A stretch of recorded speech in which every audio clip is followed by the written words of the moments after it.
एहसास।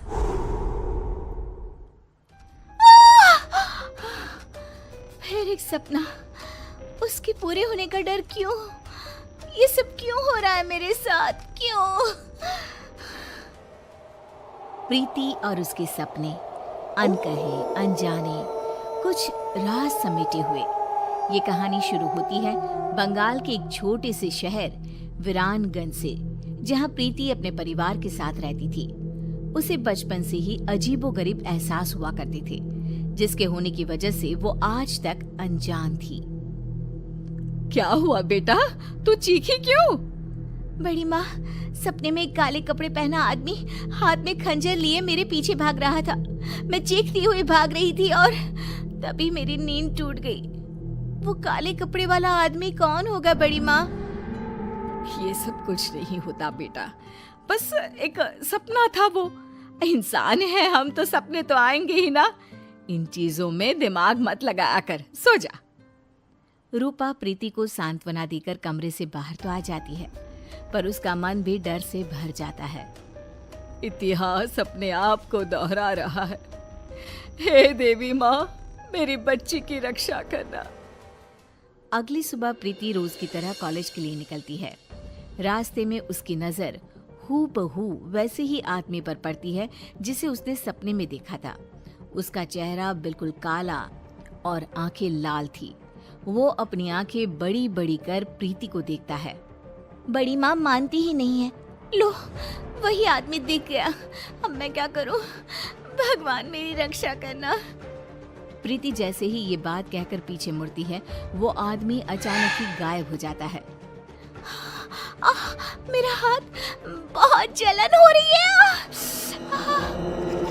प्रीति क्या देखती है कि उसके हाथ में हर तरफ नोचने के निशान थे। ये अचानक मेरे हाथों पर खरोच के निशान कैसे आ रहे हैं? लग रहा है किसी ने बेरहमी से नोचा है। बहुत दर्द हो रहा है। कॉलेज पहुंचते ही कोई क्रीम लगाती हूँ। प्रीति जैसे ही कॉलेज पहुंचती है, उसके शरीर के निशान देखकर उसके फ्रेंड्स चौंक जाते हैं।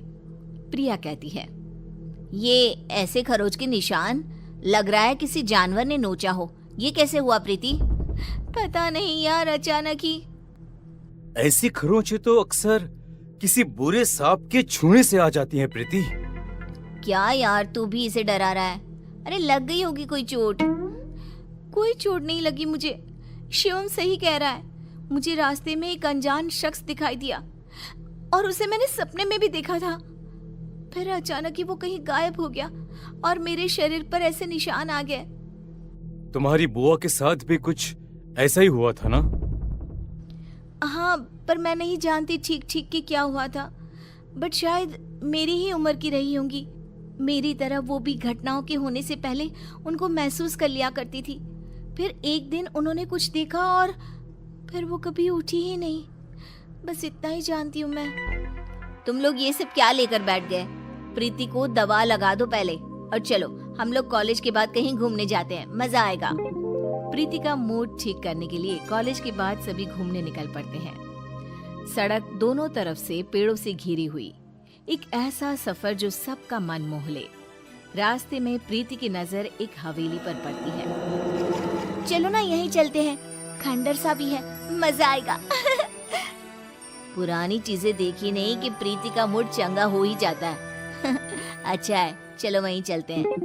तीनों गाड़ी से उतरकर उस हवेली में जाते हैं।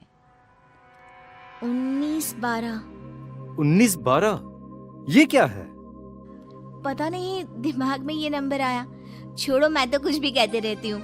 अंदर चले। तीनों उस पुरानी हवेली के अंदर जाते हैं। प्रीति जैसे ही हवेली की दहलीज पर कदम रखती है, अचानक आंधी तूफान सा माहौल हो जाता है और तेज ठंडी हवा बहने लगती है। प्रीति के शरीर के खरोच के निशान वापस से हरे हो जाते हैं। ये निशान बहुत जल रहे हैं। मौसम के बदलते हुए रुख को देखकर सभी फौरन अंदर हवेली में चले जाते हैं। अंदर तीनों इधर उधर घूमने लग जाते हैं। तभी प्रिया के हाथ एक नेम प्लेट लगती है जिस पर 1912 ही लिखा हुआ था। प्रीति देख, इस नेम प्लेट पर क्या लिखा हुआ है? कर्णिका पैलेस 1912। तेरी बुआ का नाम भी तो कर्णिका ही था ना?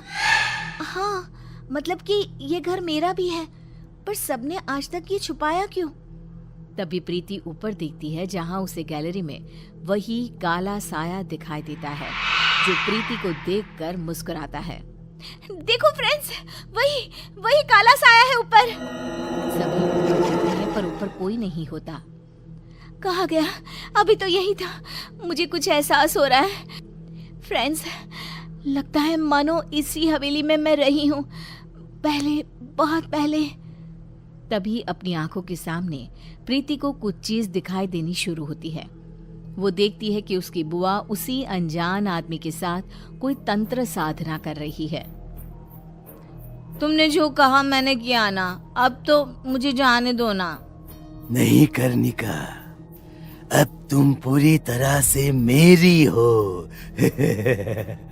ये कहते ही वो आदमी कर्णिका को छूता है और कर्णिका का शरीर पूरी तरह काला पड़ जाता है और वो मर जाती है और वापस से प्रीति को सब कुछ पहले और कर्णिका का शरीर पूरी तरह काला पड़ जाता है और वो मर जाती है और वापस से प्रीति को सब कुछ पहले की तरह नॉर्मल दिखने लग जाता है।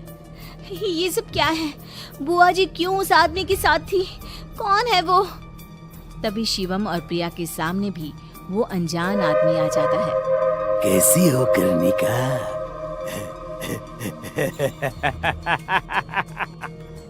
प्रीति के रूप में फिर से पैदा हुई तुम, पर देखो देखो किस्मत वापस मेरे ही पास आ गई ना। मैं कर्णिका? तुम्हारी बुआ कर्णिका, उसे काले जादू से ताकतें हासिल करनी थी और उसी काले जादू ने मुझे जन्म दिया। उसकी ताकत की लालच उसे ही खा गई और वो दोबारा तुम्हारे रूप में पैदा हुई। इसलिए तुम में बहुत सी शक्तियां हैं, पर अब तुम्हारे जाने का समय हो गया है प्रीति। वो कर्णिका थी, मैं प्रीति हूँ। मुझे किसी भी ताकत की कोई लालच नहीं है। यू कांट डिस्ट्रॉय मी। वो काला साया प्रीति के पीछे भागता है, बिल्कुल उसी तरह जैसा उसने सपने में देखा था। प्रीति भागती हुई ऊपर कमरे में खुद को बंद कर लेती है।